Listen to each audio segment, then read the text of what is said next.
Hello to all! Magandang araw po sa inyong lahat. I want to share to you how I made my chicken longganisa. So, here I have the ingredients, which is the 2 kilo ground chicken without the skin. This is the chicken breast. So, I remove all the skin and chop it into very small pieces. So it's a ground chicken breast, and this is the 3 tablespoons of oats powder or flour. This is the garlic, which I already blended, the one whole garlic. And this is the brown sugar, which is 3 tablespoons. And this is the salt, 2 tablespoons, which is the Himalayan salt. And this is the pepper, which is 3 teaspoons. And I also gonna add apple cider vinegar here, which is the 2 tablespoons. And I'm gonna also add spicy, which is the chili paste that I already cooked before. So this is a combination of chili chili and garlic and onions. So I'm gonna mix all these ingredients together. So I'm gonna add the ingredients, putting all the ingredients in prepared ground chicken. So I'm gonna start putting the salt. So this one is salt. I'm gonna put all together, and then the ground pepper here. So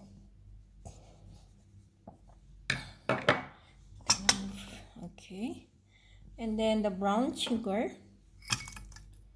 ayan, and the garlic, ayan. So it would be very tasty if you're going to blend your garlic other than chopping it into small pieces. So for me, I prefer the blended garlic, so it will make your longganisa more tastier and flavorful. And then I'm gonna add the chili paste here. Okay, and the vinegar, apple cider vinegar. Okay, so what we have to do is to mix all these ingredients together.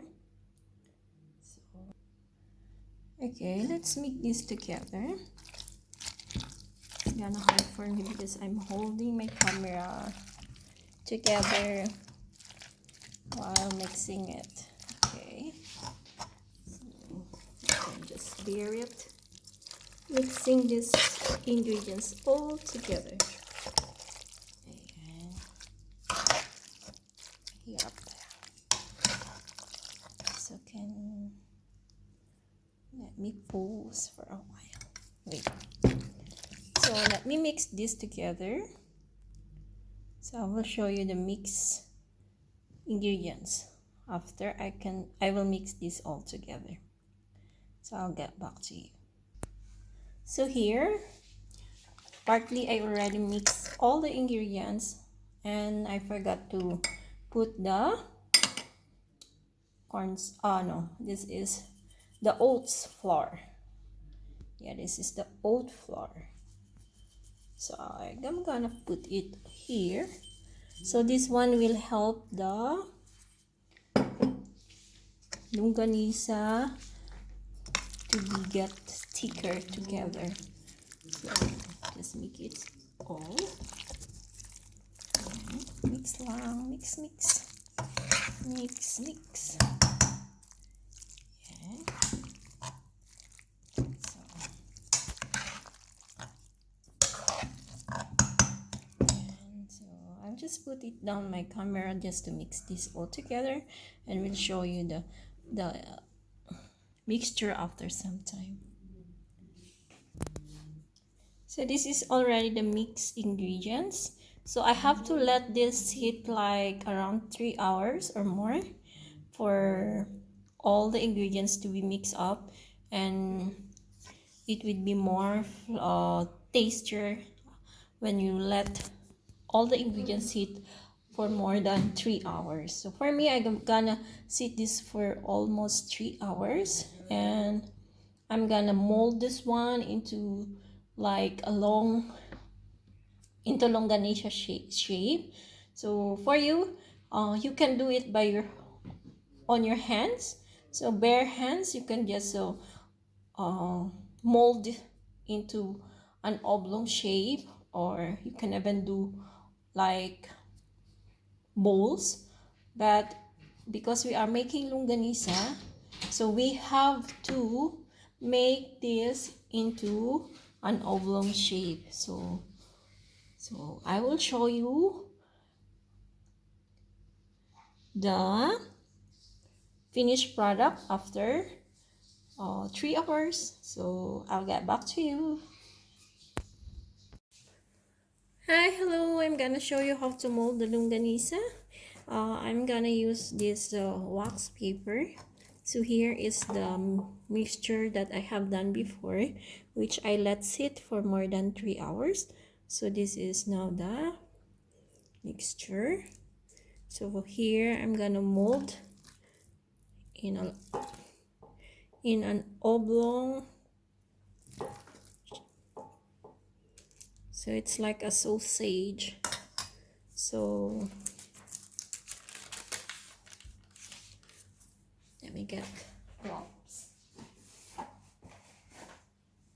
So here I'm going to press this one.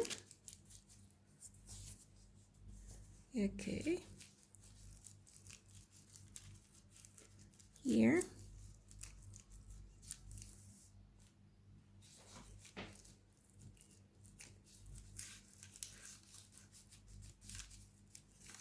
So we're going to fold it.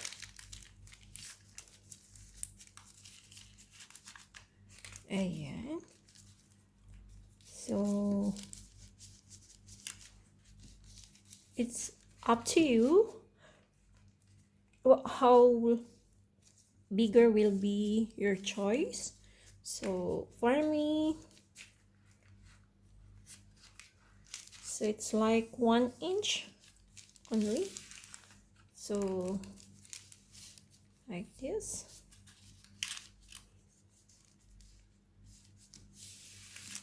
Yeah. And then you're going to, when you're going to cook it, you're going to slice it into your desired.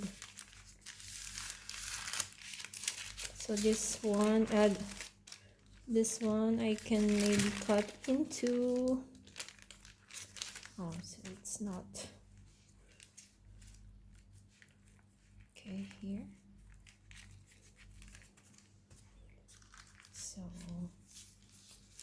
yeah, like this. Yeah. So I can cut into 1, 2, 3, 4. So I'm gonna cut into 4 parts. So here, 1, 2, 3, 4. Okay, here, 1, 2, 3, 4. Ayan. So when you're gonna cook it, just remove the wax paper. So this one to secure only the shape of the longganisa. And so that's it. I'm gonna cook all these 4 pieces, and I will show you the result of this mixture. So I'll get back. Thank you. Hi, I'm gonna cook the longganisa now, the one that I made earlier. So here I'm gonna put the coconut oil.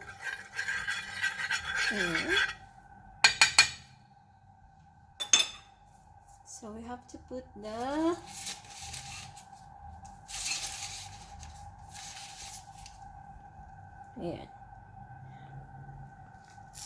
longganisa.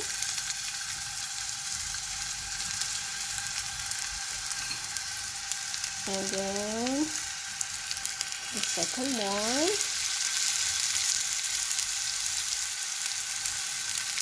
And then the third one. Ay, mahirap pala magluto habang hawak nyo ang yung cellphone.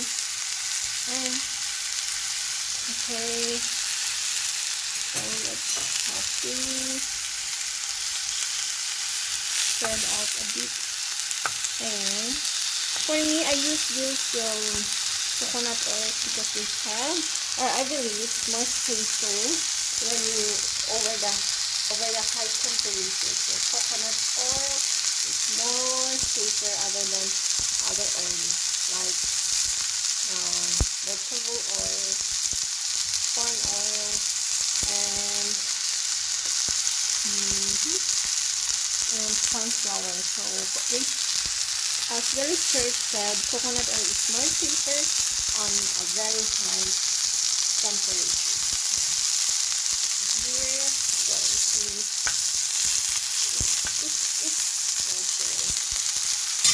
medyo. I have to use that. Pinag ko na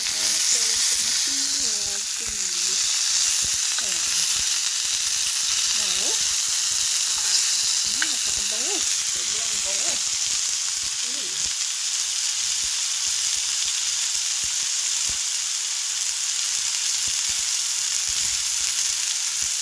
Kailangan ko dagdagan ang ating coconut oil. Dagdag pa.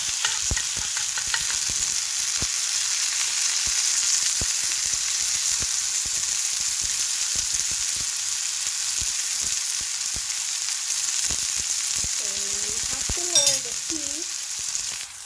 Medyo mainit masyado. So hold the heat. Again, nagsatin, nagpayat, longganisa,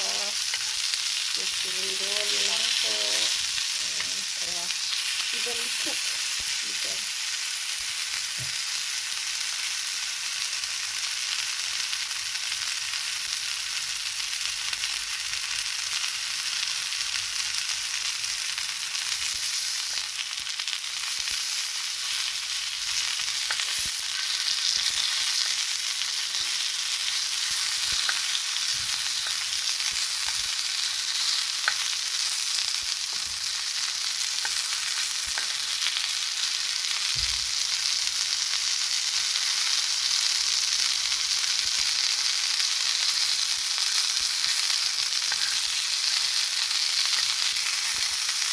Ayun, ang ganda ng kanyang texture. So,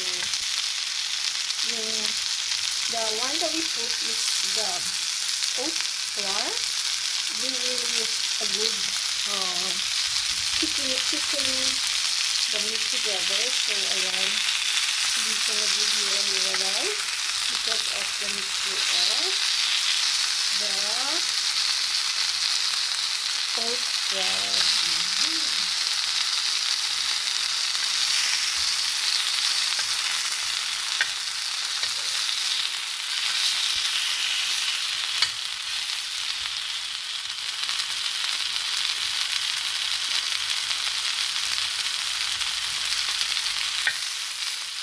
Ang masarap. Ang ating longganisa. Ang bango. Ang bango-bango.